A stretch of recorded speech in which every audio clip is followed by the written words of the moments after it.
All right, good morning, YouTube. Thank you so much for tuning in. It's Jess, your favorite recovery.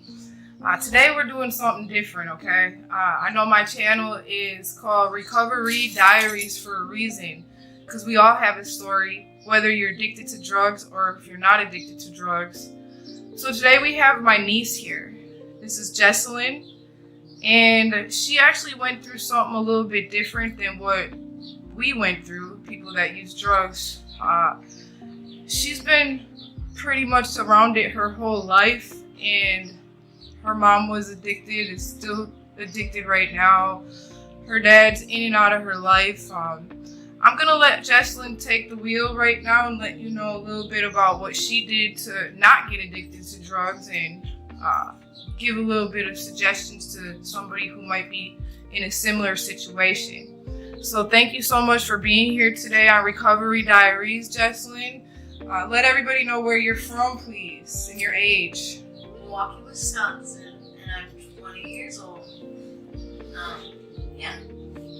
And I guess, how would you say your childhood was growing up? Like, who raised you?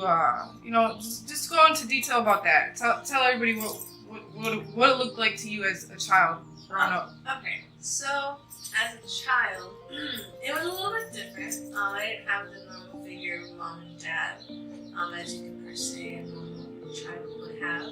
I was raised by my grandfather and my great uncle, so your dad, as you could say. I was raised by your dad and your uncle, so it was a little bit different. And more or less growing up, it was kind of strange, just because I personally didn't have like that motherly figure nor fatherly figure, and the people that I did have around showed more or less a lot of signs of addiction. And with what my mom was incarcerated for was because it was more or less just an addictive personality she couldn't give up. But it was just a little bit more different, I guess. When you say different, tell me a little more what that is to you as far as different. What does that look like? So different, I guess you could say, was for me, how I can explain it is I just really didn't have like that whole normal picture frame of a mom in your life, always by your side, kind of understanding why she couldn't really give up what she was doing to be there for me. But growing up now, I understand it and I forgive her, just because it wasn't her fault and she had a lot of growing up to do that I can't really shame her for, and also my father.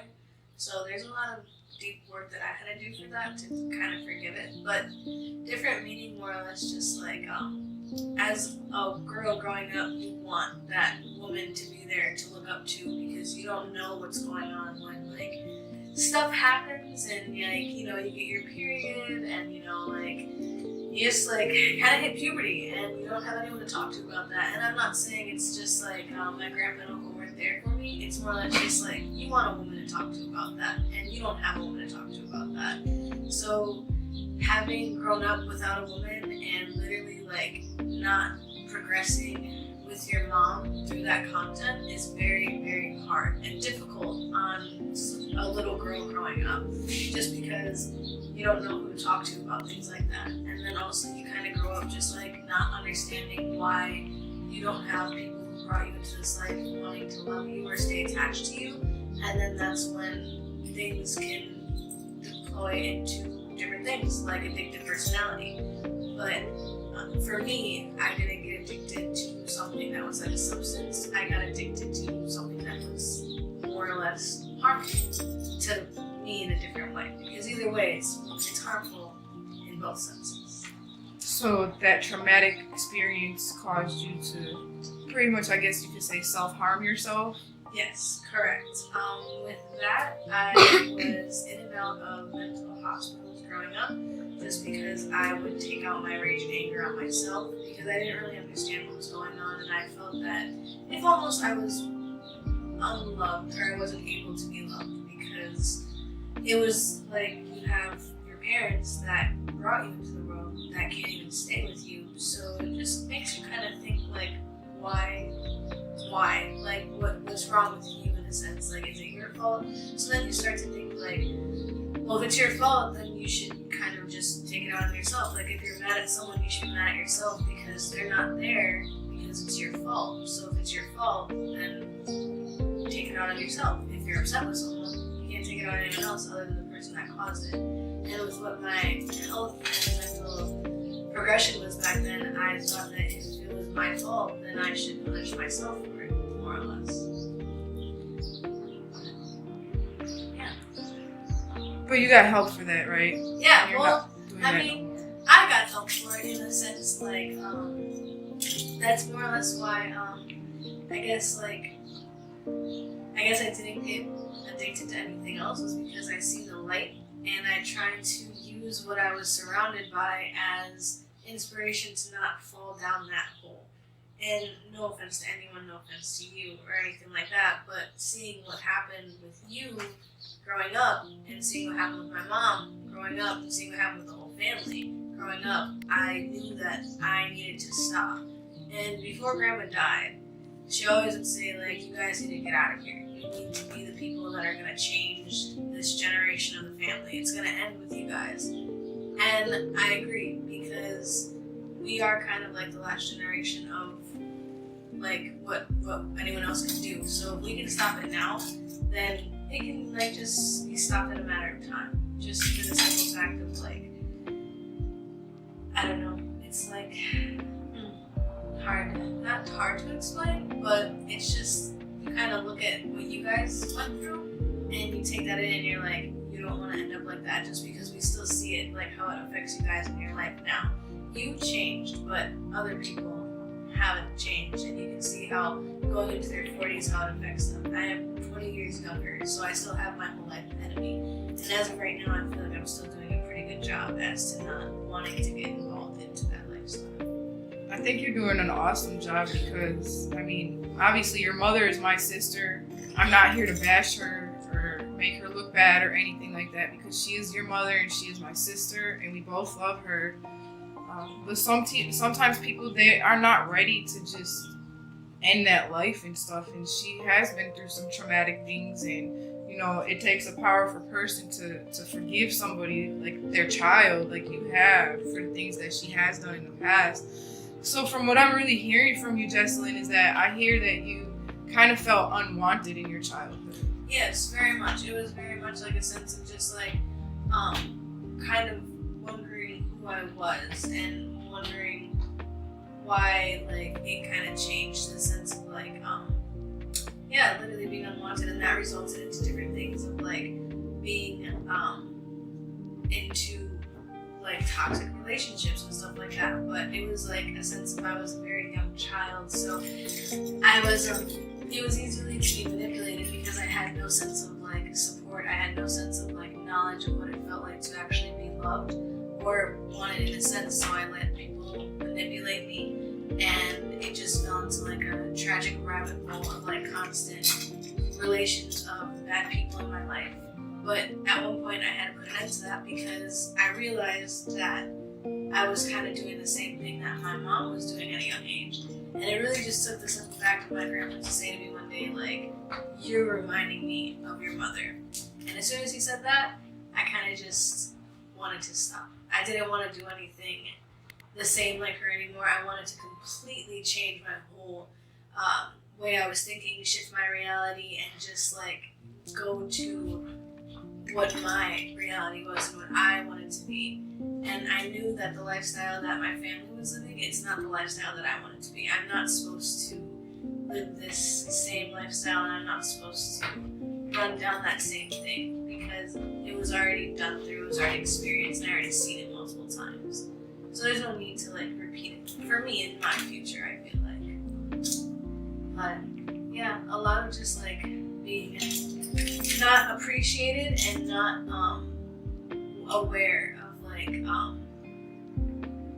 where I could like find that sense of love, just because even now to this day, again, we're not here to bash on my mother because I do love her and I did forgive her for a lot of things, but it's still like that sense of support missing because like you said, sometimes people don't grow up and it takes a while for them to grow up, and sometimes you have to just understand that. And it was unfortunate that it's my reality, but it's also unfortunate unfortunate that it's her reality, and I have to respect it that she's going through it. And not only does it affect me, but I know it affects her too.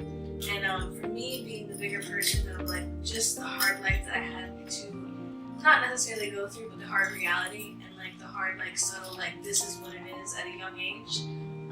I just have to accept the fact that it really does take people sometimes longer, and I honestly can't thank her more than enough, just because if it wasn't for her or my father, I wouldn't have the mentality, and I don't think I would be where I'm at right now. Just because if I did have her growing up, it would be a lot different. And just like if I did have my dad growing up, it would be different because they didn't have the sense of responsibility. Basically, yeah, that grandpa and uncle had. And I honestly thank the fact that, like, I'm okay, because like going back on like what you told me before we started the video of what Grandpa said in his video where he feels like he failed you as a parent, I totally understand where he's coming from with that, but I try to rebuttal him just because Jesse and I are okay, and he raised us, and my mom and my dad didn't, and like I said, I'm not mad at them and I thank them for it, because if it weren't for them, then I wouldn't have been raised by an amazing man and another amazing man that really just gave me the sense of responsibility and mentality that I do have today. So I try to rebuttal him with that because he did a good job raising us, and we're okay. And that was him. That was him. He did that. We weren't with anyone else other than him. We grew up with him. We didn't go by anyone else. It was him. We were in that house forever. 20 years and counting, still in that house. And I was born there on the floor. Exactly. Born on the floor and everything. So, The memories in those walls will never fade. So he is an amazing person, and I can't thank him and Grandpa and Uncle enough, because if it weren't for them, who knows where Jesse and I would be. Seriously. Like, honestly, we probably would have gotten split up. They didn't care that we were siblings, and Jesse and I probably wouldn't even known each other at this point. And no, Jesse's your younger brother, so as the older sister taking on that bigger responsibility, I feel that you kind of got pushed into a mom role at quite a very young age. Because I'm not gonna lie, I wasn't there for you either, Jesalyn. And as an auntie, I feel terrible about that, because I should have been there more for you, your brother, and my little sister. And I was all screwed up on drugs. And I apologize for that. All I can do is work on the future. The past is the past. I know the things that I have done, and I'm terribly sorry for that. But you, at a young age, had to take on a role as a parent to your younger brother. What the hell did that look like for you? That was a feeling. It still is a feeling right now. As you said, it is a mother role, and I still do have a sense of like a responsibility over him. That's not like someone that I see. It's just a different relationship with him and I. It's not just like a brother and sister. It's like I really see him as someone that I really care for. Like that is my forever person. Almost like I love him. Like that's literally my person. Like Jesse is my person. Anything ever happened to him, I would go. Anything. Just that's my person forever. But with that being like taken on at a young age, it was just confusing because it's like I had to make sure that he knew it was okay. I couldn't cry in front of him, because if I were crying, then he would know that something was wrong, and he would know that something bad is going on, because my mom wasn't there like at all throughout middle school, elementary school, nothing. So growing up, it was just hard on us, because again, like as a man, you don't have that mother in your life. So I tried to take on the responsibility of a role of trying to give him an example of like, do this so that it looks like this. But not only did I fail him when I became older and like 13, 14 years old, I abandoned him. And when I abandoned him, that's when I started to feel like the trauma like was just starting to eat at me, and I had to take control of my own life, because it wasn't always just very much like I had this really good responsibility of a role. There was a time where I fell off the rail at like 13, 14 years old, and I just really like was like wanting to just numb anything that I could to not think the thought that my mom wasn't there. I would go out with friends all the time, be out of the house, just forget the fact that like I didn't have a mom there or anything like that. But with Jesse, it was just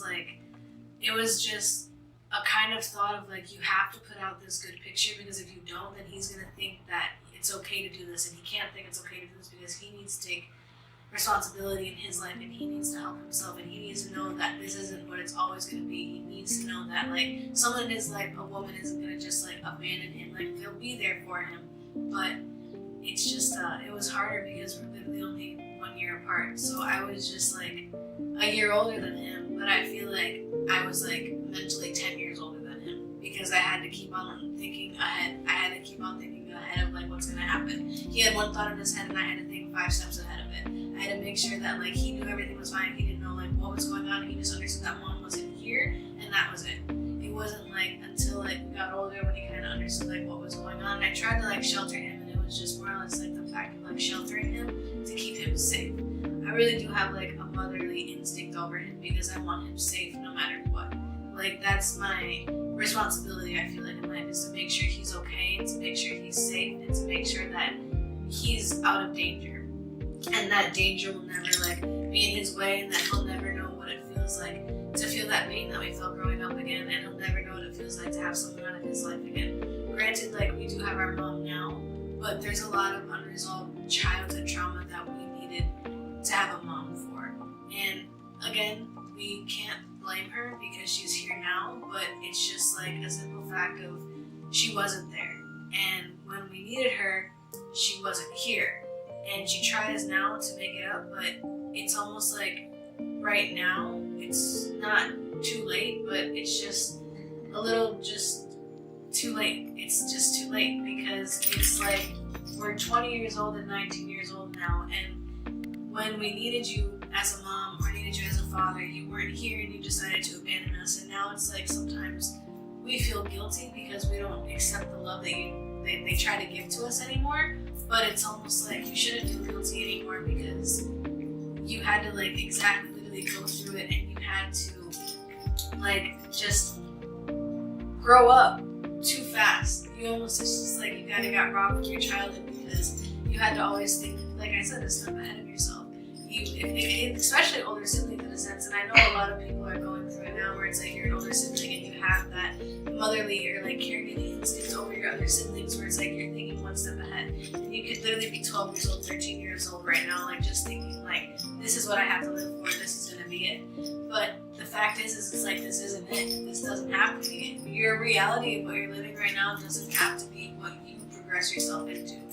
It's all about what you change, like what you want to attract. If you think what you attract, you will receive it. Because in a sense, it's all about you shifting your own reality. I grew up literally on welfare.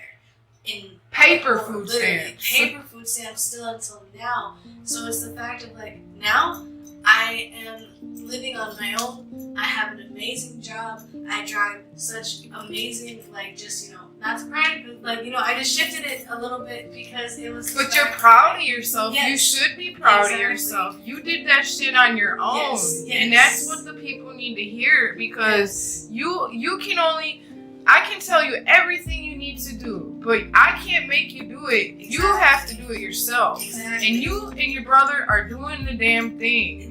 Yes, exactly, because we tried to, because like not to be like that, but like it was a really shitty like childhood scene, like when you and your ex had to go through and like what happened in the basement and stuff like that. But I can't thank you enough because it was just like I never got to see that before, and if I didn't see it, I wouldn't know what that is. And seeing it at a young age just made me not want to do it.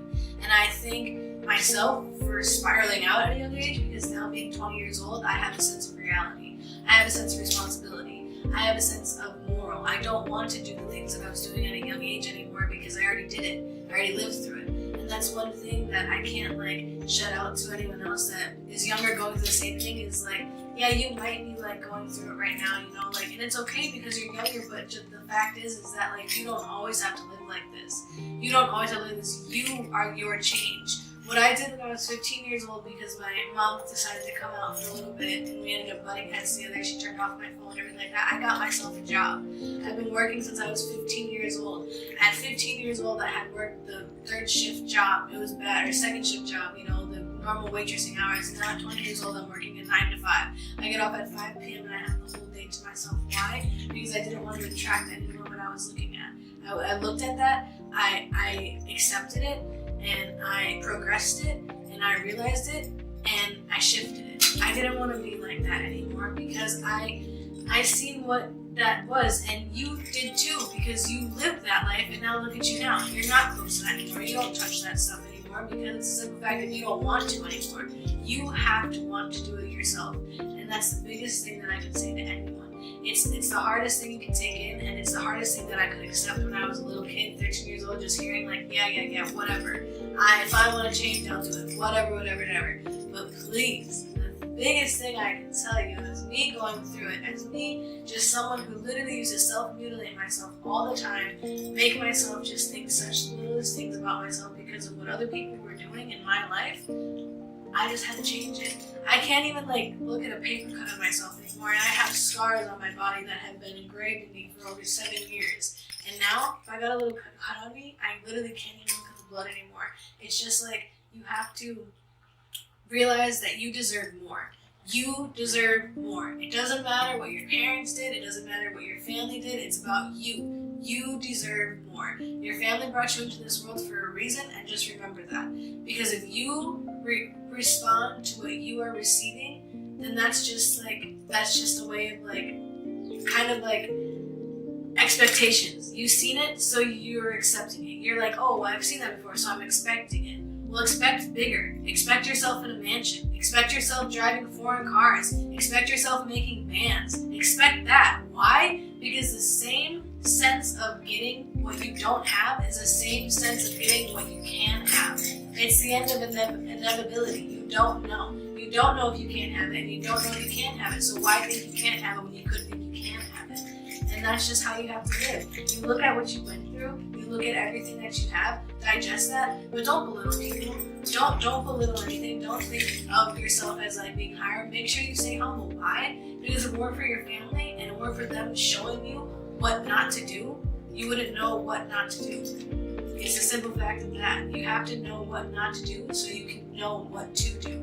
And I respect my family so much for showing me at such a young age of like such toxic lifestyles, so that I could see what I can make out to have a positive lifestyle, to have a good mindset. And there's sometimes things that I see in my family members that I do myself, but again, I respect it, and I progress it, and I understand it, and I change it.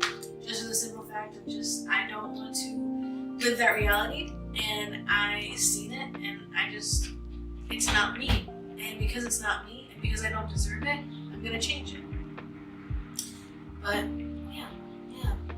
You know, that's so awesome. Because you're only what? You said 20 what? 20. 20 years old. 20 years 20. old, this girl's been through some shit, okay? She's just here trying to tell her story, guys, and I'm part of that story, and I feel like shit that I was all addicted to drugs throughout her childhood when she needed a woman the most. Her mom, my sister, been in and out of jail and prison their whole lives.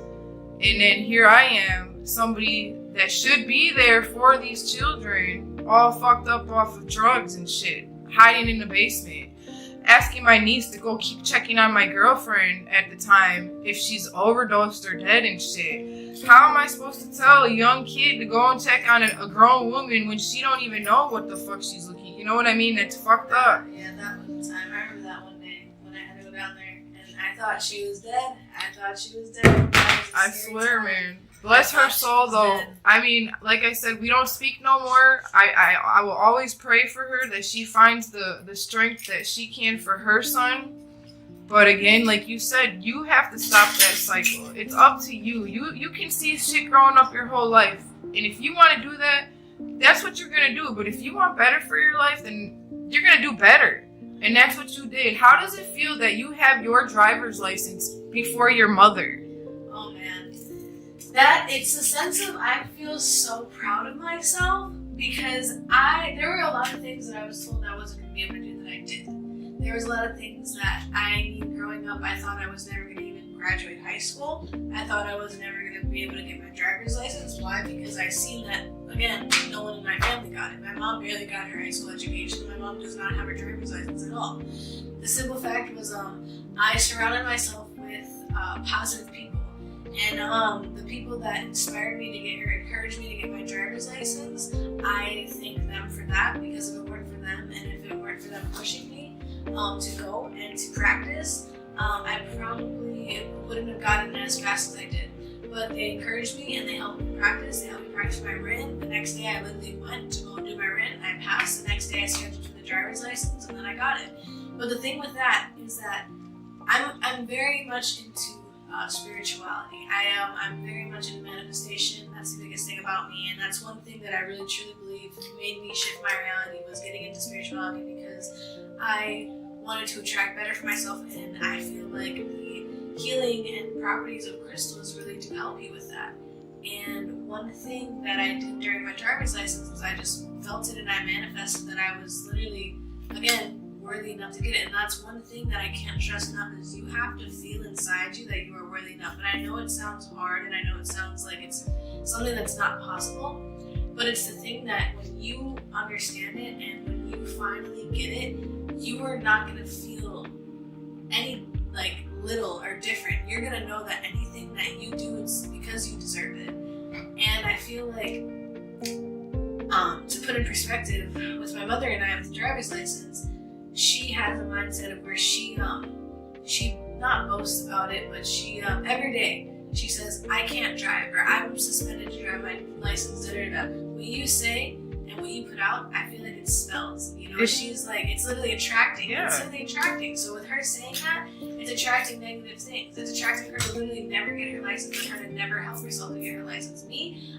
when I didn't have my license and I was driving around, I didn't say I didn't have my license. I spoke that shit into existence. Exactly. Yep. I always said I had my license. Girl. I would be like, I had my license all the time. And then what happened? I ended up getting my license. Have you ever read the book The Secret?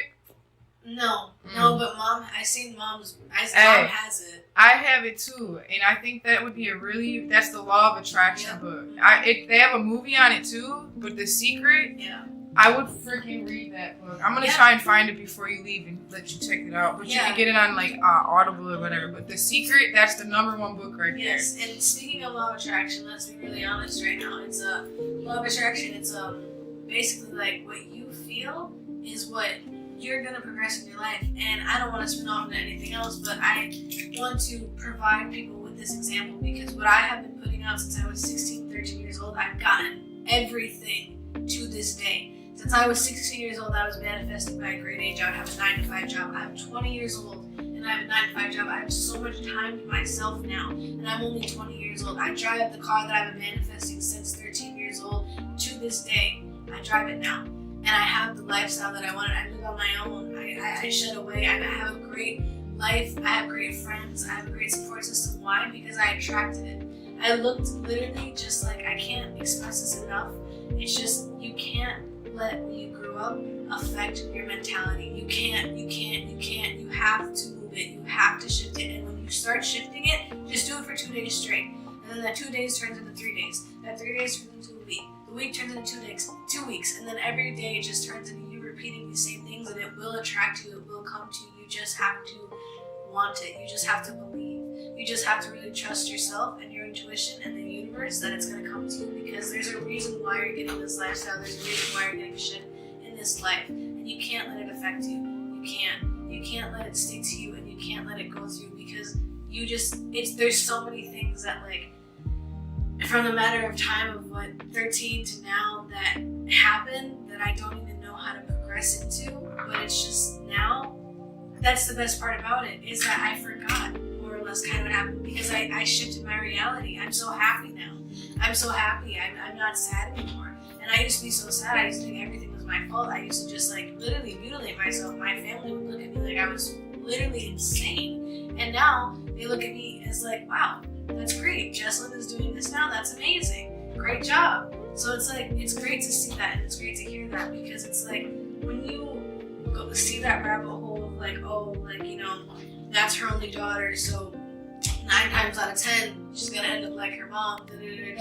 At this age, my mom was pregnant with me. No, excuse me, my mom already had me in February, so I would have been however many months old. At 20 years old, she had me. I'm 20 years old now, and I don't have any children. I don't have anything really like distracting me right now, as in relationship wise. I'm really just focusing on myself and doing my own thing, and I'm very content with that, and I'm very happy. And that's why, again, I can't blame my mother for what she did, because having a baby to me at this age is scary. I don't know what I would do right now if I had a 3-month-old. I literally am still a child myself. I literally was just crying yesterday. I wouldn't know if a baby started crying. I'd probably start crying with it. That's too scary. So that, again, I can't be upset with her. And then a year later, she had another baby. So she was 22 years old with 2 babies. I can't be upset for what she did.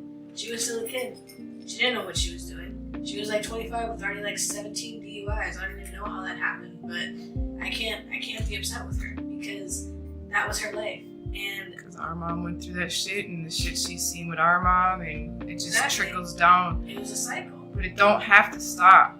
It don't have to, you know, you don't have to be that person. Exactly. And you're a perfect example of that. And I'm a perfect example of that because I got out of it. Exactly. And I believe in that manifestation so much because I prayed to fucking get off of heroin. And the next fucking day, God took my ass right to jail, dude. And that was the best day of my life. I speak shit into existence. I spoke for everything. I asked for all this too, Jesalyn. And that's what I'm saying. Like, you gotta switch your mindset, dude. You are what you fucking hang around with. If you're gonna hang around with junkies, well, guess what? You're gonna be the sixth one, okay? You hang around with 5 millionaires, guess what? You're gonna be the 6th millionaire. Exactly.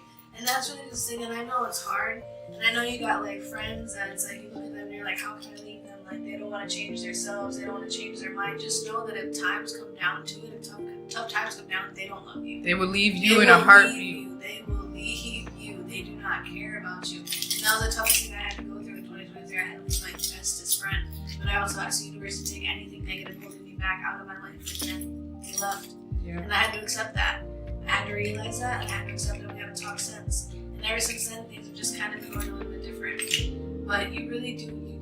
What you hang around is what you attract. And like manifesting is one of the biggest things that I can say helped me in my life and helped me in a sense, because here's the thing that I can also say and believe in is that I don't believe that we have to be defined as a generation of like, oh, this is my daughter, so she's gonna act like me. No, I am my own soul, I am my own being. I was brought here for a different reason. And just because you do that doesn't mean I have to do that. It doesn't mean that I have to live that reality. And with my mother, I respect her for bringing me here, but I'm not going to fall down what she did. And I'm here to make my own reality. And I'm here to do everything different. And I'm here to make a difference. And I'm here to put out a stance that you don't have to live the life that you look at every single day. You don't have to like just keep on going through generations of trauma and generations of abuse and generations of just like not feeling wanted and like keeping on the cycle of like going in and out of addiction, in and out of jail, everything like that. Because as soon as you shift yourself and as soon as you realize that that's not what you deserve, you'll understand that. Because I know as a child right now, like you'll look at your parents and you look at them and you're just like, why are you doing that to yourself?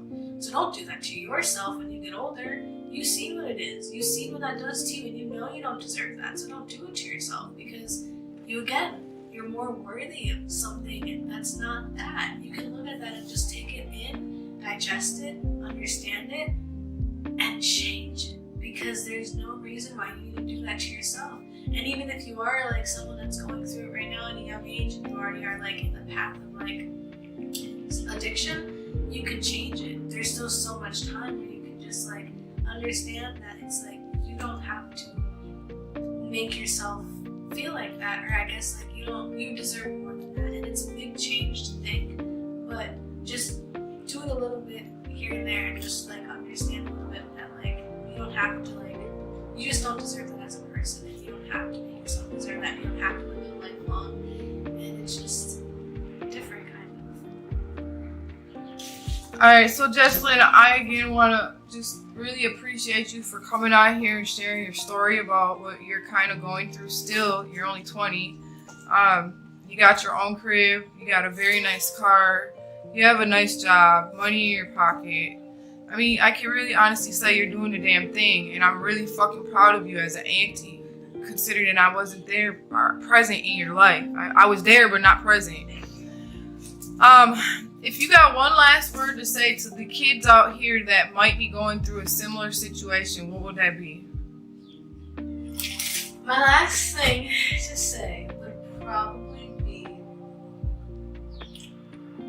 whatever you want in your life, you really have to go out and get it. Whatever you chase, you attract. And kind of just like, if you know that you deserve it and you want it, you will attract it in your life. And if anyone is like ever feeling just alone, you're not alone. You can reach out to so many different assets. Like, it's just like write things down in your own journal. Just know that you yourself as a person are your own best friend. And if you ever feel trapped in a sense, just know that like you yourself can make it out. You just have to really respect it, and you have to do it, and you have to know that it's going to take a lot of change, but the steps that you need to do, you have to take forth. And if you want it, you'll do it. So I just really feel like whatever you really want in your life, you can attract it, and just don't let off that hope and stay humble with yourself, and just know that just because your family did something, or just because you've seen something, and just because you expect something doesn't mean that it has to be your reality.